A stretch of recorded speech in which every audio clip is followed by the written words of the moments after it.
காலையில் வீட்டில் வேலை பார்த்துட்டு இருந்தேன். அப்போ பார்த்தீங்கன்னா, வெளியே ரோட்டில் ரோஜாப்பூ செடி அப்படின்னு சொல்லி ஒரு சவுண்டு கேட்டது. சவுண்டு கேட்டதுமே பார்த்துட்டு இருந்த வேலையை அப்படியே போட்டுட்டு எந்திச்சு வெளியே ஓடியாச்சு. நான் நினச்ச மாதிரியே செடிக்காரனா தான். அவங்கள பார்த்ததுமே நான் வந்து வண்டியை நிப்பாட்டியாச்சு. நம்ம வந்து செடி வாங்காமல் விட போகிறது கிடையாது. எப்போதுமே இவங்க வந்தாங்க அப்படின்னா, கண்டிப்பாக ஒரு செடியாவது நான் வந்து வாங்கிருவேன். அதே மாதிரி இன்றைக்கும் வந்து பார்க்க ஆரம்பிச்சாச்சு, என்ன செடி வேணும் அப்படின்னு. ரோஸ் வந்து ரொம்ப நல்லா வச்சுருந்தாங்க. ஒரு தொட்டி வந்து பெரிய தொட்டியில் வந்து பெரிய செடியாகவே இருந்தது. அதுக்கப்புறம் சின்ன சின்ன பாக்கெட்டில் ஒரு 2 செடி, இந்த மாதிரி ஒரு 3 ரோஸ் செடி மட்டும் நான் வந்து வாங்கினேன். இது வந்து கல்கத்தா ரோஸு. இந்த செடி வந்து ஏற்கனவே ஒன்று நான் வச்சுருக்கேன். இருந்தாலுமே கூட ஒரு செடி இருக்கட்டும் அப்படின்னு சொல்லி ஒன்று வந்து வாங்கியாச்சு. இது நல்ல பெரிய செடியாகவே இருந்தது. அதனால் நான் வந்து வாங்கிக்கிட்டேன். தாத்தாட்ட வந்து நிறையா செவ்வந்திலாம் இருந்தது. செவ்வந்தி, செம்பருத்தி இந்த மாதிரி எல்லா செடியுமே வச்சுருந்தாங்க.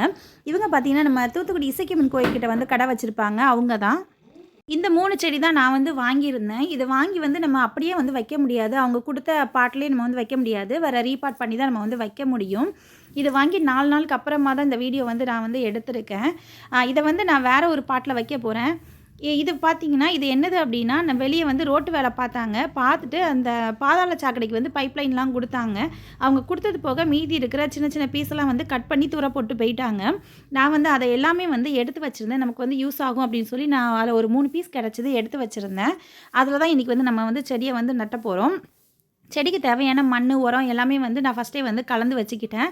நான் வந்து கீழ தரையில தான் நிலத்தில தான் வந்து என்னுடைய கார்டனில வந்து இந்த ரோஸ் செடி எல்லாமே வந்து பிளான்டிங் பண்ண போறேன். நான் வந்து தொட்டியில வைக்கல.